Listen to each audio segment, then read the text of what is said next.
Bismillahirrahmanirrahim. Assalamualaikum warahmatullahi wabarakatuh, sahabat semua. Jumpa lagi saya di channel Islam Maju. Semoga channel ini cepat berkembang dan maju ya, dengan cara like, komen, subscribe, dan share kawan ya. Hari ini saya seperti biasa kawan, sebagai operator ya. Tapi kali ini saya hanya membongkar gorong-gorong ya, ataupun palung ya. Dari pagi sampai sekarang dalam sudah 2 jam ya, saya membongkarnya, tapi sampai sekarang belum siap. Doakan kawan ya, semoga pekerjaan saya lancar ya.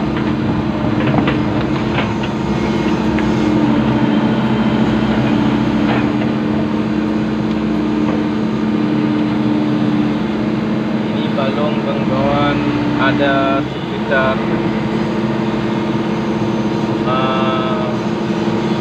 70 biji.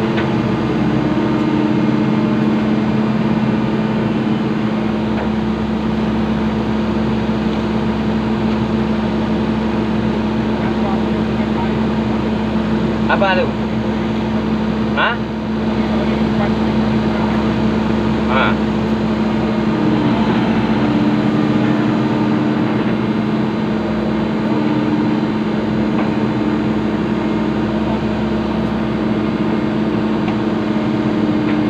Terima kasih.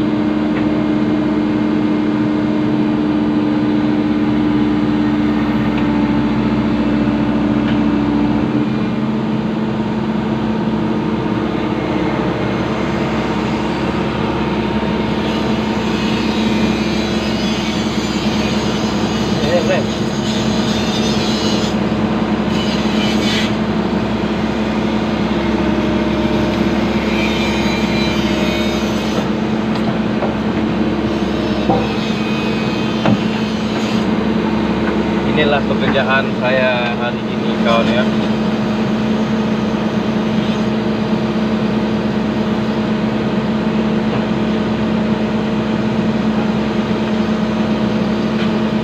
Jadi kalau bongkar palung atau gorong-gorong ya, tidak mudah kawan.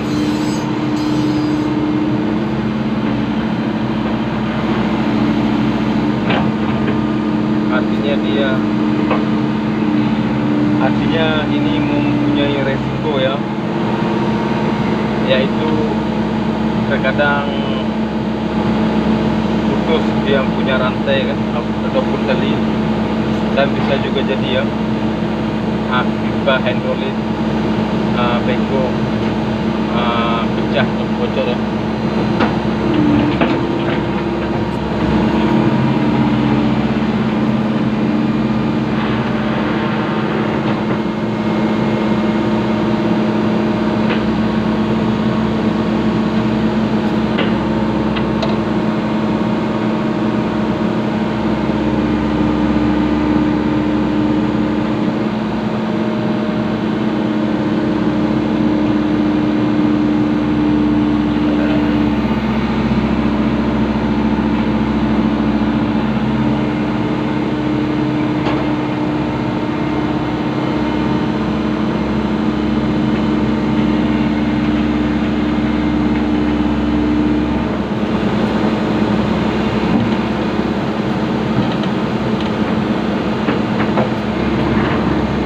Boleh.